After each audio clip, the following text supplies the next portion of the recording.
മീൻ മുളകിട്ട് ഞാൻ കറി വെക്കുന്നത് എങ്ങനെയാണ് കേട്ടോ. തേങ്ങ അരച്ച് ഞാൻ എങ്ങനെയാണ് കറി വെക്കുന്നത് ഇതിന് മുമ്പ് വേറൊരു ഷോർട്സ് ഇട്ടിട്ടുണ്ട്.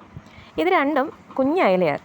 ഈയിടെയൊക്കെ ആയിട്ട് മീൻ ഭയങ്കര വില കൂടി നിന്ന സമയമായിരുന്നു. അതിൽ നിന്ന് മാറിയിട്ട് ഇപ്പം ഈ കുഞ്ഞയല കിലോയ്ക്ക് 120 രൂപയിലെത്തിയിട്ടുണ്ട്. നമ്മൾ ഈ കറി വെക്കുന്ന ടേസ്റ്റ് നമ്മുടെ മനസ്സിൻ്റെ അവസ്ഥ പോലെ അല്ലെ അവസ്ഥയെ സ്വാധീനിക്കും എന്ന് നിങ്ങൾക്ക് ആർക്കെങ്കിലും തോന്നിയിട്ടുണ്ടോ? എനിക്ക് പലപ്പോഴും അങ്ങനെ തോന്നിയിട്ടുണ്ട്. നമ്മൾ നല്ല മനസ്സിലിരിക്കുമ്പോൾ കറി വെക്കുവാണെങ്കിൽ ആ കറിക്ക് നല്ല ടേസ്റ്റ് ആയിരിക്കും. അതിനകത്ത് നമുക്ക് ഇച്ചിരി പരീക്ഷണങ്ങളൊക്കെ ചെയ്യാൻ തോന്നും. ചിലപ്പോൾ ഇച്ചിരി തേങ്ങ അരച്ച് ചേർക്കാൻ തോന്നും.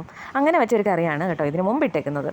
ഇതാണെങ്കിൽ അത്ര സുഖമല്ലാതെ എന്തോ ചിലപ്പം ശാരീരികാവസ്ഥ കൊണ്ടായിരിക്കും, അല്ലെങ്കിൽ മാനസികാവസ്ഥയായിരിക്കും, എന്തോ ഇത് പെട്ടെന്ന് ഒരു ജോലി പോലെ കഴിച്ച് തീർക്കാമെന്നൊക്കെ ഓർത്താണ് നമ്മൾ ഇതുപോലെ കറി വെക്കാറുള്ളത്. എന്ന് കരുതി ഇതിന് ടേസ്റ്റ് ഇല്ല എന്നല്ല കേട്ടോ. പക്ഷേ എനിക്കെപ്പോഴും അങ്ങനെ തോന്നിയിട്ടുണ്ട്. എപ്പോഴോ എന്നല്ല, പലപ്പോഴും അങ്ങനെ തോന്നാറുണ്ട്.